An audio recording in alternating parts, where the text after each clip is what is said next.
Mathematics study करेंगे जिसमें ये चैप्टर 5 होगा समांतर श्रेणी। प्यारे बच्चे, इस चैप्टर का मैंने ऑलरेडी थ्योरी क्लास यानी कि बेसिक का जो क्लास था वो मैंने दे रखा है। आप लोग प्ले लिस्ट में जाइए और वहां पे थ्योरी क्लास आप देख सकते हैं। आज की इस क्लास में हम लोग एक्सरसाइज 5.1 करेंगे और ये इसका फर्स्ट वीडियो होगा यानी कि पहला वीडियो होगा, ठीक है, पार्ट 1 होगा। तो चलते हैं हम लोग पहला क्वेश्चन स्टार्ट करते हैं। ये क्वेश्चन क्या कहना चाहता है और ये क्वेश्चन हम लोग किस प्रकार बना सकते हैं। चलिए यहाँ पे स्टार्ट करते हैं। देखिए मेरे बच्चे, यहाँ पे लिखा है प्रत्येक किलोमीटर के बाद का टैक्सी का किराया, यानी कि यहाँ पे आपको बात करें किलोमीटर को आप साइन आप इस प्रकार लिखते हैं, ये किलोमीटर है। किलोमीटर के बाद टैक्सी, टैक्सी समझिए कि ऑटो आपका है, ठीक है, ये ऑटो हो गया। तो बच्चों ये ऑटो हो गया, ऑटो का किराया।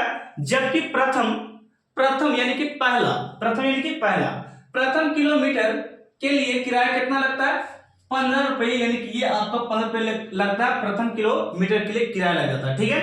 तो मैं यहाँ पर स्टार्ट करता हूँ, जरा देखिएगा, यहां से स्टार्ट करते हैं। यानी कि प्रथम किलोमीटर, 1 किलोमीटर जब गए हैं ऑटो से, यानी कि यहाँ पे आपका ऑटो है, ऑटो का प्रथम किलोमीटर जब जाते हैं तो किराया पे बच्चों यहाँ पे 15 रुपए लगता है। कितना? 15 रुपए लगता है प्रथम किलोमीटर किराया। आगे बोलता है कि और प्रत्येक अतिरिक्त किलोमीटर के लिए, यानी कि यहाँ पे सेकंड किलोमीटर के लिए प्रत्येक के लिए किराया कितना लग जाता है? तो 8 रुपए लगता है। यानी कि यहाँ पे हम लोग 8 रुपए इसमें और ऐड करेंगे, 8 रुपए और लगता है, ठीक है।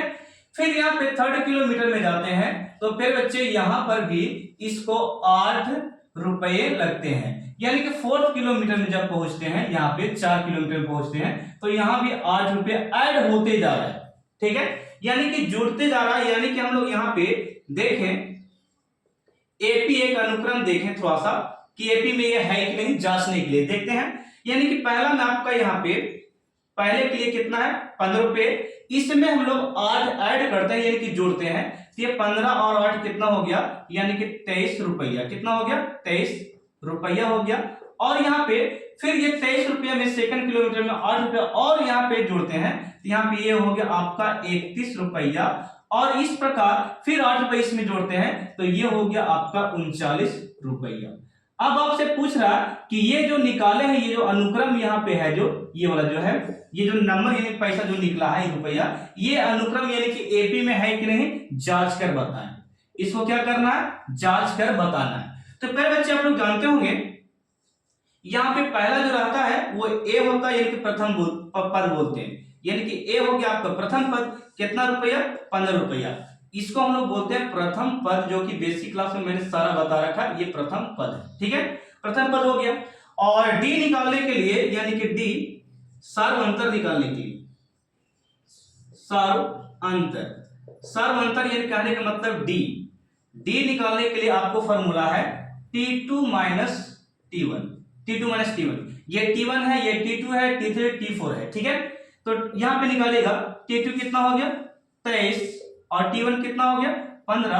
तो ये कितना निकल गया आपका? 8 निकल गया, 8 रुपए निकला, ये डी। इसी प्रकार सार्वंतर और चेक कर सकते हैं। ये D1 था तो ये D2 है, ये D1 यहाँ पे निकाल दिए हम, ये D1 हो गया। तो D2 किस प्रकार निकालेगा? तो D2 का यहाँ फॉर्मूला है इस प्रकार T3 माइनस T2। T3 कितना है? ये वाला देखिए मैं यहाँ पे लिख देता हूं। ये पहला आपका हो गया ये T1, T2, T3 और ये T4, इस प्रकार बढ़ते जाएगा। तो T2 का T3 का वैल्यू कितना है? 31, यहाँ पे 31 बैठा हो, यहाँ पे कितना हो गया? 23, घटाकर कितना आ गया? 8। इसी प्रकार आप निकाल सकते हैं D3। तो यहाँ पे T4 माइनस T3, यानी D4 कितना है? D4 39 है, तो यहाँ पे 39 और यहाँ पे ये आपका हो गया 31 है। इसको घटाकर कितना आ गया? 8 रुपया। तो देखिएगा यहाँ पे पदांतर यानी कि सार्वंतर जब समान आ रहा है, सार्वंतर समान आ जाएगा, तो सार्वंतर यदि समान आ जाएगा फिर बच्चे, तो इसको आप एपी में बोल सकते हैं। ये वाला पद को क्या बोलेगा? एपी में। तो अतः लास्ट में लिखेगा अतः पदांतर समान समान है। यानी कि पदांतर इसको बोल सकते हैं, पदांतर बोलिए या सर्वांतर बोलिए इसको। जो पदांतर है डी का मान जो है सब समान है, 8 8 8 समान है, तो हम लोग बोल सकते हैं ये जो है ये एपी में है। यानी कि ये जो दिया गया है एपी में क्या दिया गया है 15 रुपये 23 रुपये और कितना है 31 रुपये, ये क्या है एपी में है, एपी में है। ये हो गया आपका आंसर। ठीक है, पदांतर कहने का मतलब क्या हो गया सार्वंतर, सार्वंतर हम लोग निकाले हैं डी ना, ये समान है और जब समान रहा था पदांतर तो हम लोग उसको एपी में बोल सकते हैं। ठीक है, तो ये था इसका फर्स्ट क्वेश्चन जो कि मैंने आपको बताया। नेक्स्ट प्रश्न क्यों चलते हैं क्वेश्चन नंबर 2 में, इससे आप स्क्रीनशॉट ले सकते हैं फिर बच्चे।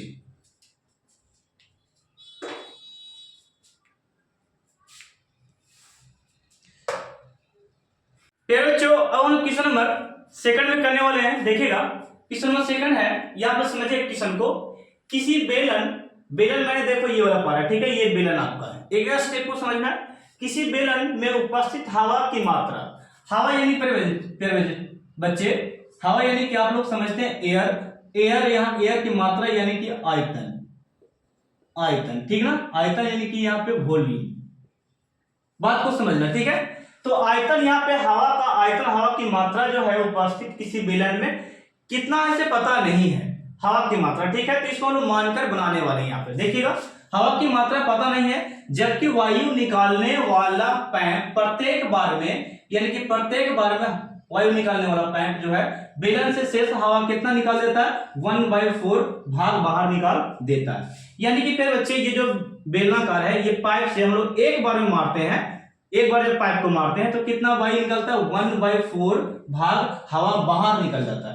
फिर दोबारा मारते हैं तो फिर 1/4 भाग बाहर निकलता है, फिर तीसरी बार मारते हैं तो फिर 1/4 भाग बाहर निकलता है। तो इस प्रकार जब निकल रहा है तो सबसे पहले ये बात आपको पता होना चाहिए कि हवा यहाँ पे कितना है, उससे आपको पता होना चाहिए। तो फिर बच्चे आपको मानने के लिए मैं यहाँ पे कुछ मान, आपको समझाने के लिए बच्चे मैं यहाँ पे कुछ मान मान लूंगा, यानी कि इसमें कुछ हवा का मान यहाँ पे वैल्यू मैं मान लेता हूं। ठीक है, देखिएगा माना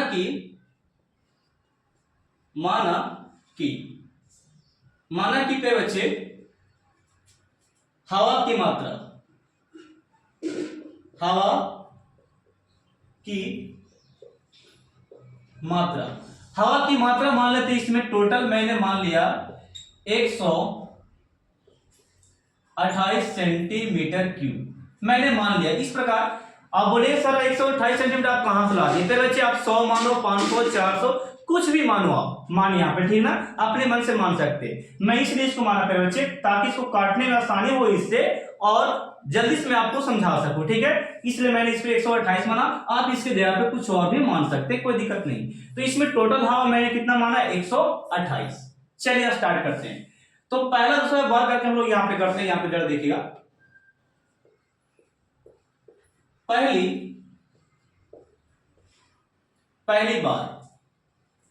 पहली बार जब हवा इसमें मारते हैं, इस बेलन में, इससे हम लोग पाइप से मारते हैं हवा, तो 1/4 भाग बाहर निकलता है। यानी कि टोटल कितना है 128 है। 128 में लोग देखो क्या करेंगे, 128 का कितना 1/4 भाग का मतलब गुना 4 भाग का मतलब क्या हो गया गुना 1/4 भाग, यानी कि बाहर कितना निकलेगा वो जरा देखिए। तो ये निकलेगा 4 × 12 और 4 दूनी कितना 8, यानी कि यहाँ पे इसमें से 1/4 भाग हम लोग हवा को बाहर किए तो बच गया कितना 32 सेंटीमीटर क्यूब बचा, 32 सेंटीमीटर क्यूब बच गया अभी इसमें हवा।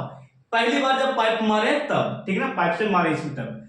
दूसरी बार हम लोग ट्राई कर सकते हैं, दूसरी बार फिर हम लोग हवा मारते हैं, दूसरी बार पाइप को फिर मारते हैं दूसरी बार, तो टोटल अभी कितना 32 बच रहा है ना, 32 बचे हुए भाग में, फिर बचे हुए भाग में हम लोग कितना 1/4, फिर हम लोग यहाँ पे जब दबाव डालते हैं फिर हम लोग प्रत्येक बार हम लोग फिर मारते हैं 1/4, फिर बाहर आता है, यानी कि यहाँ से काटेंगे तो यहाँ पे कितना आएगा 8, यानी कि यहाँ पे फिर यहाँ पे कितना हो गया 1/4 जब बाहर निकला हवा दूसरी बार पाइप मारने से तो 8 निकला, 8 बच गया, कितना 8 सेंटीमीटर क्यूब बचा इसमें हवा। सेकंड बार जब पाइप मारे तब इतना बचा और इस बार टोटल कितना था 32 सेंटीमीटर क्यूब था हवा इसमें। अब यहाँ पे तीसरी बार ट्राई करते हैं, तीसरी बार पाइप मारने जा रहे हैं। ठीक है, तीसरी बार पाइप जब मारते कितना बचा हुआ, 8 बचा हुआ। इसमें फिर 1/, यानी इतना बचा हुआ ये, और फिर इतना निकालना है, ठीक है। 1/4, फिर तीसरी बार हम बाहर निकाल रहे हैं, हवा को मारते हैं तो ये बच जाता है कितना, 4 दूनी 8, यानी कि यहाँ पे कितना बच गया, 2 सेंटीमीटर क्यूब। ओके, तो यहाँ पे देखने से पता चलता है कि प्रत्येक बार जब ये इतना हवा निकल रहा है मारने पर, प्रत्येक बार निकल रहा है, तो यहाँ पे आपको देखना आपको ये बच्चे, यहाँ पे आपको एपी देखना, ये एपी में है कि नहीं, ये वाला जो है एपी में है कि नहीं। प्रथम यानी कि कितना था, प्रथम 128 था। यहाँ पे मैं थोड़ा सा इसको इरेज करता हूं, ओके, बेलन को हटा देता हूं, ठीक है। ये वाला स्क्रीनशॉट ले लीजिए। यहाँ पे देखिए, यहाँ पे नंबर मेरा कितना था, संख्या यहाँ पे 128, फिर कितना था 32, फिर कितना था 8, फिर कितना था 2, इसी प्रकार और आगे चलते जाएगा। तो फिर बच्चे यहाँ पे देखिए, इस ये एपी में है कि नहीं, इसको हमको दिखाना है एपी में है कि नहीं। तो फिर बच्चे यहाँ पे देखना, सबसे पहले ये तो जो शुरू में जो रहता है वो आपका प्रथम पद रहता है, यानी कि 128 आपका प्रथम पद हो गया। क्या हो गया, प्रथम पद। ओके, ये प्रथम पद, ये होता है T1, आप लोग जानते हैं, ये होता है T2, और ये होता है T3, और ये होता है T4, T5, T6, इस पर चलता जाता है। तो ए हो गया आपका। डी निकालने का तरीका है, D1 निकालेगा तो T2 माइनस T1 होता है, T2 माइनस T1।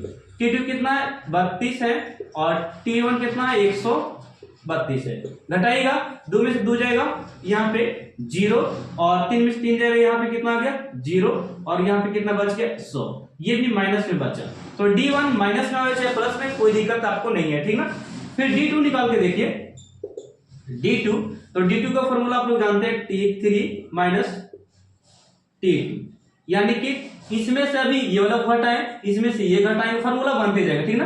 तो यहाँ पे देखिए, ये 8 हो गया, और ये T2 कितना हो गया, 32 हो गया, घटा के आ गया कितना, 8 3 24, यानी कि माइनस 24 आ गया।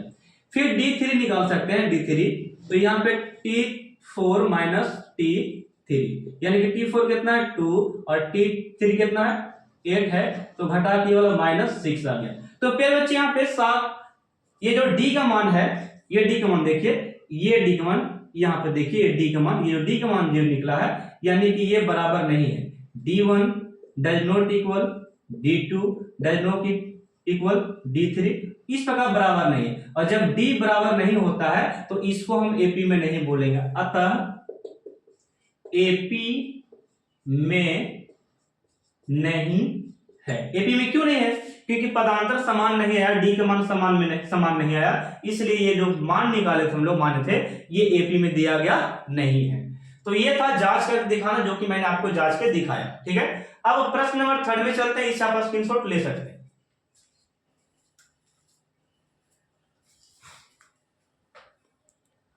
बच्चों, अब हम क्वेश्चन नंबर 3 करने वाले हैं। देखिए क्वेश्चन नंबर 3 आपका क्या है, कारक प्रत्येक मीटर की खुदाई के बाद, प्रत्येक मीटर खुदाई के बाद एक कुआं खोदने में आई लागत, जबकि प्रथम मीटर खुदाई की लागत कितना है, 50 मीटर। यानी कि आपको मैं समझाता हूं, देखिएगा, ये आपका इस प्रकार ये कुआं है, ठीक है, ये कुआं है ये वाला। तो फिर बच्चों यहाँ पे ये जो कुआं है ना, इसको खोदने के लिए बच्चों, गड्ढा गहराई करने के लिए प्रत्येक मीटर में आपको लग रहा है कम से कम, यहाँ पे फर्स्ट मीटर में लग रहा है 150 रुपया। यानी कि यहाँ पे, यहां से यहाँ पे इस प्रकार खोदा जा रहा है, ठीक है, बात को समझिएगा। यानी कि ये आपका फर्स्ट मीटर है, ये आपका सेकंड मीटर है, ये आपका थर्ड मीटर है, यानी कि तीसरा मीटर, और ये आपका चौथा मीटर, यानी कि 4 मीटर और भी गड्ढे हो सकता है, कोई जरूरी नहीं कि 4 मीटर होगा। मैं यहाँ पे कुआं को ड्राइंग कर देता हूं इस प्रकार, यहाँ पे इस प्रकार देखिएगा। फिर बच्चों यहाँ पे ये रहा आपका ड्राइंग, बताइएगा कैसा है ये। चलिए अब बात को शुरू करते हैं हम लोग, यहां से अब स्टार्ट करते हैं फिर बच्चे, कि 1 मीटर यहां पे खोलते हैं ना, तो प्रथम मीटर में, यानी कि प्रथम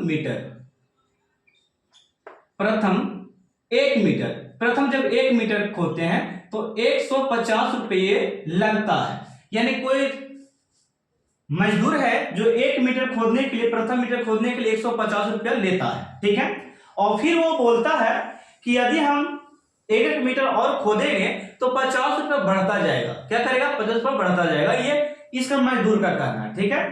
तो फिर वो मजदूर क्या करता है, 1 मीटर और खोदता है, यानी सेकंड मीटर में चलाता है। तो फिर यहाँ पे कितना रुपये बढ़ता है? 50 रुपये बढ़ता है। फिर ये 1 मीटर और खोदता है तो यहाँ पर भी 50 रुपये बढ़ता है। फिर 1 मीटर और खोदता है तो यहाँ पर भी 50 रुपये बढ़ता है। तो फिर बच्चे यहाँ पे प्रत्येक स्थिति में जितना मीटर ये खोद रहा है उतना मीटर में 50 रुपया ऐड हो रहा है, बशर्ते कि प्रथम मीटर खोदने के लिए कितना लिया था? 150। तो हम लोग यहाँ पे लिखेंगे 1 मीटर जब खोदा तो प्रथम मीटर में कितना लगा? 150 रुपया। और सेकंड मीटर में कितना लग गया? सेकंड मीटर में जब खोदा 50 रुपया और ऐड हो गया, यानी कि कितना हो गया? 250 रुपया ऐड हो गया। तीसरे मीटर में जब वो खोदा तो यहाँ 50 रुपया और बढ़ गया, तो ये हो गया आपका 250, ठीक है। और यहाँ पे चौथे मीटर में जब ये खोदता है 4 मीटर तो ये लेता है कितना? 300। तो अब इसी प्रकार और आगे जब खोदेगा तो बढ़ेगा ही ना, बढ़ेगा, बिल्कुल बढ़ेगा। तो इतना हम लोग जांच करते ये एपी में है कि नहीं। तो सबसे पहले बच्चों इसको हम लोग मान लेते हैं T1, T2, T3 और ये T4। इसको इस प्रकार मैंने मान लिया T4। इसको जांच कर देखते हैं क्या पदांतर समान है, सर्वांतर समान है। जब पदांतर समान हो जाएगा तो हम बोलेंगे ये एपी में है, और पदांतर समान नहीं हो तो बोलेंगे एपी में नहीं है। अब स्टार्ट करते हैं, देखिएगा। पहला यहां ये जो है T1 को हम लोग बोलेंगे प्रथम पद, यानी कि T1 प्रथम पद। ये पहला पद है, प्रथम पद को A से लिखते हैं, यानी कि A कितना दिया है? 150 रुपये दे दिया, ठीक है। D1 निकालेंगे, D1 पे बच्चे, D1 जब निकालेगा तो D1 का फॉर्मूला होगा T2 माइनस T1, यानी कि 200 माइनस 150। निकलेगा कितना यहाँ पे? तो निकलेगा आपका यहाँ पे 50 रुपये। कितना निकलेगा? 50 रुपये। अब यहाँ पे नेक्स्ट आपका है D2 निकालिएगा, D2। तो यहाँ पे ये D1 था, D1 निकल गया, यहाँ पे D1 निकाल दिए, यहाँ पे D2 निकालेगा इस प्रकार।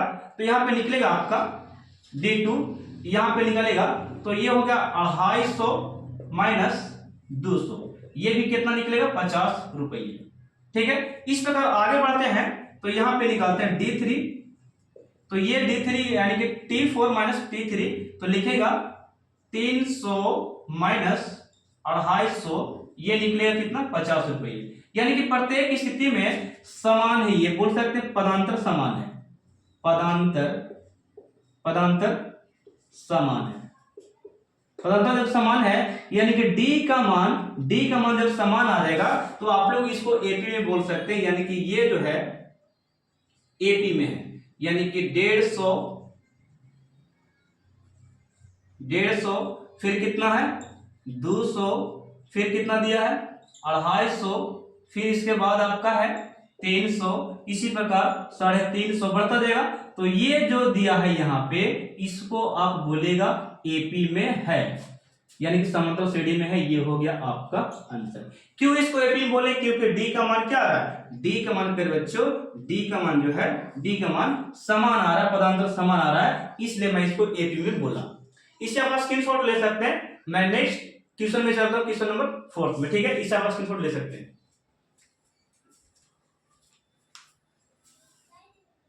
फिर बच्चों यहाँ पे क्वेश्चन और पहला का ये चौथा क्वेश्चन है। यहाँ पे देखिएगा, कह रहा है कि खाते में प्रत्येक वर्ष मतलब जान रहे हैं कि पर ईयर हो गया, प्रत्येक वर्ष मिश्र धन जबकि 10,000 रुपए की राशि की 8% दर वार्षिक दर से चक्र वृद्धि ब्याज की दर से जमा की जाती है।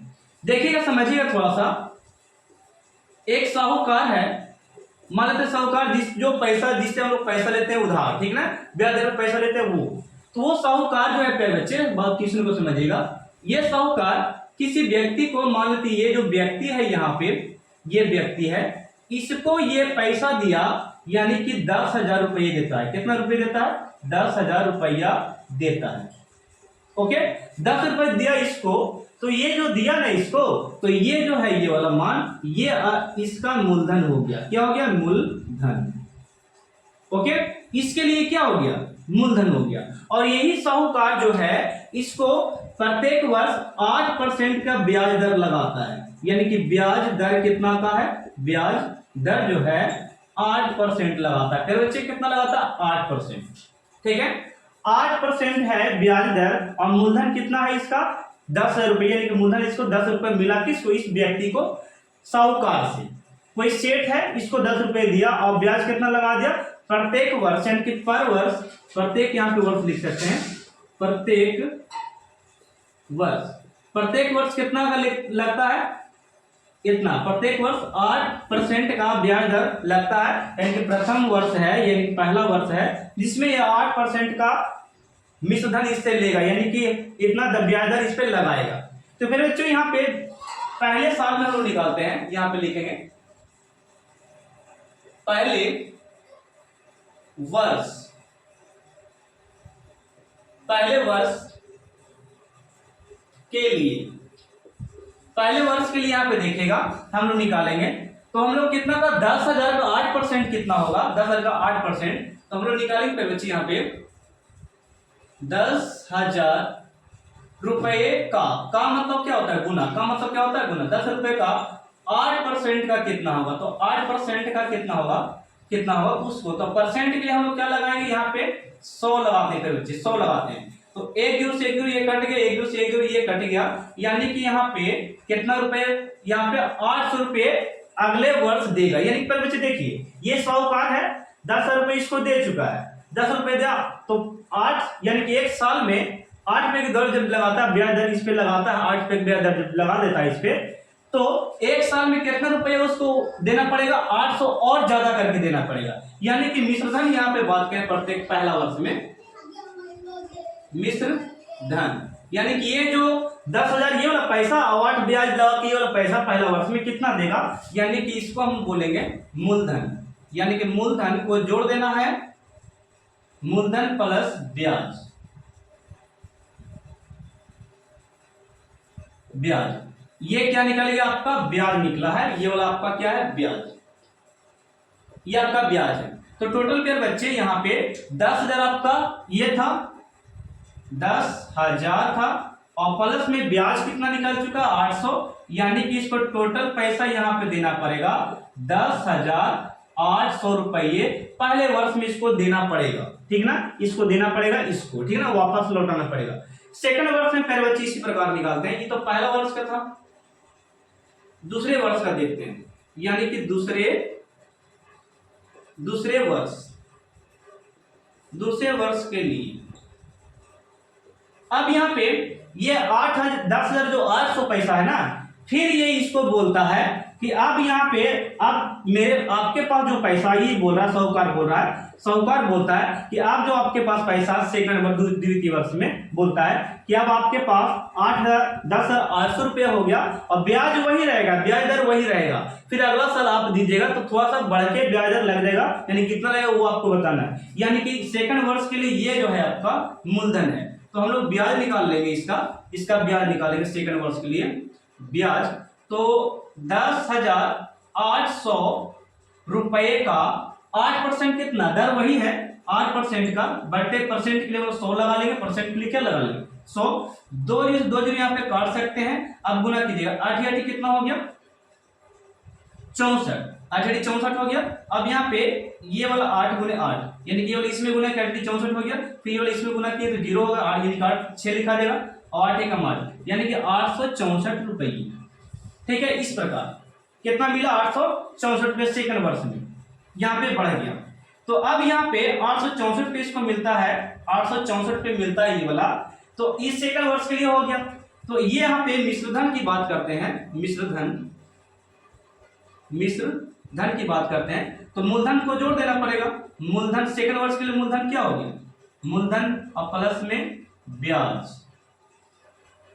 तो कितना हो गया फिर बच्चे? यहाँ पे ये हो गया आपका, ये था सेकंड वर्ष के लिए मूलधन था, तो ये 10,800 और प्लस में 864 जो ये सेकंड वर्ष में बना, ये 864 और जोड़ देते हैं तो कितना निकला, यहाँ पे 6 का 6, 4 का 4, 8 8 16, यानी कि यहाँ पे 16 हो गया और 1 का 1, यानी कि इतना रुपया ये सेकंड वर्ष में इसको लौटावेगा। ठीक ना, ये वाला सेकंड वर्ष के लिए हो गया मिश्र धन। ओके, थर्ड वर्ष के लिए अगर निकालना चाहेंगे, तीसरे वर्ष के लिए, तो फिर कहता है ये साहूकार कि आप तीसरा वर्ष में इतना पैसा बोल सकते हो गया तुम्हारे पास सेकंड वर्ष में, तीसरा वर्ष अगर देना चाहेगा तो फिर यहां पे लिखेंगे हम लोग तीसरी स्थिति में, तीसरी वर्ष डायरेक्ट लिखते हैं। ठीक है, तीसरी वर्ष के लिए, तीसरी वर्ष के लिए ब्याज हम लोग यहाँ पे निकालेंगे, इसका मूलधन का इतना मूलधन उसके पास है जमा, यहाँ पे निकालेंगे ब्याज, ब्याज बराबर कितना का, यहाँ पे 1164 का 8% बट्टे में कितना 100, इसको काट सकते हैं आप यहाँ पे, तो काटिए पे बच्चे, यहाँ पे 4 गुनी कितना हो गया 8 और 25 चौके 100। ओके, डिवाइड करके देख सकते हैं इसको, इसमें सबसे पहले गुना करो, 4 चौके 16 के 6, 4 चौके 16 1 17, 4 चौके 16 रुकिए सॉरी 4 चौके 16 के 6, 6 चौके 24 और 1 यहाँ पे कितना आ गया, ये 25 आ गया, और यहाँ पे 6 चौके 24 और 2 कितना हो गया, यहाँ पे 26 के 6, 4 4 2 6 और 4 और 1 कितना हो गया, सॉरी 4 और 4 के 4 हो गया, फिर से गुना कर लो, 4 चौके 16 के 6 और 6 चौके 24 और 1 25 के 5 और 6 चौके 24 और 24 और 2 26 के 6 और फिर 4 एकम 4, 4 2 6 हो गया और 4 एकम 4, बट्टे में कितना बच रहा है, बट्टे में बच्चे 25 बच गया, इसको डिवाइड करके निकालिएगा तो तीसरा का निकल जाएगा, यानी कि डिवाइड मैं करता हूं यहाँ पे 25 से कितना, इतना में भागा देता हूं। ठीक ना, इतना भागा देते हैं, एक बार में 25 लगा दिए यानी कि 1 और यहाँ पे 2, ऊपर से कितना 6, 25 8 200, 25 8 कितना 200 लगा सकते हैं, यहाँ पे कट गया, ऊपर से ये उतर गया, घटा का निकल गया, ऊपर में देखिए एक 6 यहाँ पे उतर चुका था ये वाला, अब यहाँ पे 5 उतरेगा, तो 25 चौके 100 और 25 छके 150 लगा सकते हैं यहाँ पे, तो ये आपका 150 हो गया, यहाँ पे 5, ये 1 और ये कट गया, ऊपर से कितना आ गया इतना, फिर 25 छके 150 आप लगा सकते हैं यहाँ पे, घट के कितना आ गया, यहाँ पे 1 और यहाँ पे 6 पॉइंट यहाँ पे दे सकते हैं, तो यहाँ पे फिर 25 छके, यानी कि तीसरे वर्ष में आपका निकलेगा 1866, ये आपका निकलेगा। ठीक है, तो ये हो गया पहला, ये पहला, ये दूसरा, और ये क्या हो गया यहाँ पे, ये हो गया आपका तीसरा मिश्र धन, सॉरी यहाँ पे ब्याज अभी निकला, ठीक क्या निकला ब्याज, इसे स्क्रीनशॉट लीजिए, मैं इसे इरेज कर रहा हूँ। ठीक है, तो यहाँ पे तीसरा में ब्याज निकालेंगे, मिश्र धन निकालेंगे, मिश्र धन, मिश्र धन बराबर क्या होता है, मूलधन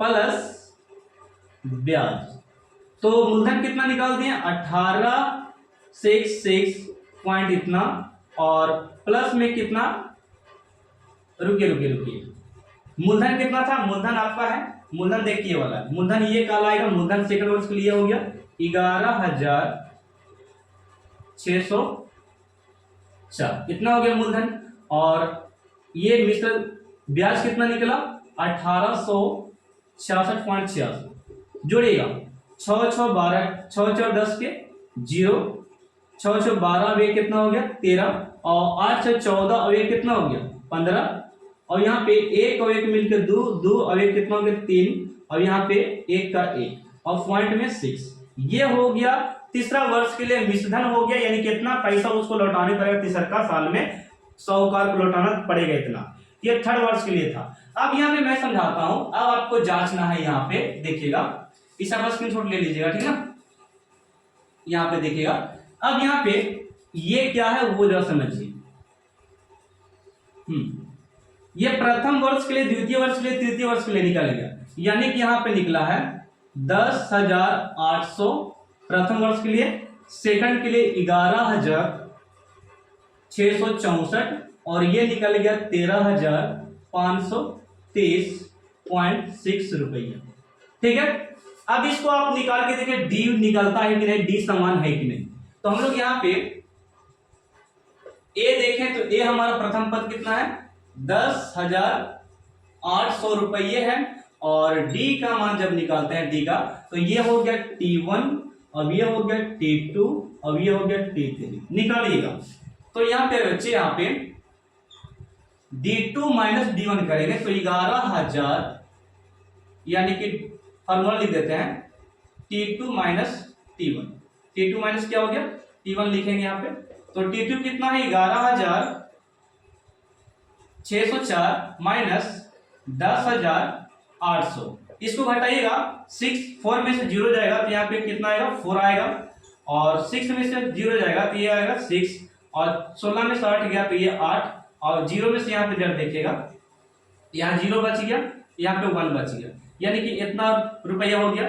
फिर D2 निकालिए इसी प्रकार D2, तो D2 निकालेगा तो कितना T3 माइनस T2, D3 कितना है T3 13,530 रुपया .6 माइनस T2 कितना है 11,664 रुपया, माइनस करो इसको, ये 6 का 6 रह जाएगा और 10 में से 4 जाएगा, यहाँ 6 हो जाएगा। अब यहाँ पे 13 में से ये वाला घटेगा, ये वाला घट गया, यहाँ पे 6 आ गया, 6 आ गया, ये वाला यहाँ से घट गया। अब यहाँ पे देखिए ये 10 में से 6 गया 6, और यहाँ पे 13 में से 12 में से 6 जाएगा, यहाँ पे 6, आप लोग घटा लीजिएगा सही से, और यहाँ पे 14 में से 6 जाएगा 8, और यहाँ पे 2 में से 1 गया 1, और यहाँ पे 1 में से 1 जाएगा 0, यानी कि इतना रुपया। अब बताओ ये जो D का मान है और ये जो D का मान है, यानी कि समान नहीं आया, D1 does not equal D2, यानी कि D1 और D2 बराबर नहीं आया, तो हम लोग इसको AP में नहीं बोलेंगे, लिखेंगे अतः AP में नहीं है, अतः AP में नहीं है। क्यों नहीं है? क्योंकि D का मान यहाँ पे बराबर नहीं आया, D का मान हम लोग निकाले जो बराबर नहीं आया। तो बस ये वाला वीडियो यहीं तक काफी लंबा हो चुका है, और ये पार्ट 1 यहीं तक रहने देते हैं, पार्ट 2 में लेकर मैं जल्द आने वाला हूं, तब तक के लिए इसे आप देखिए और नोट्स कीजिए, ठीक है। मैंने आपको पूरे प्रयास किया समझाने के लिए एक प्रश्न को अच्छे तरीके से, ठीक है। तो बच्चों मिलते हैं हम लोग नेक्स्ट पार्ट में। और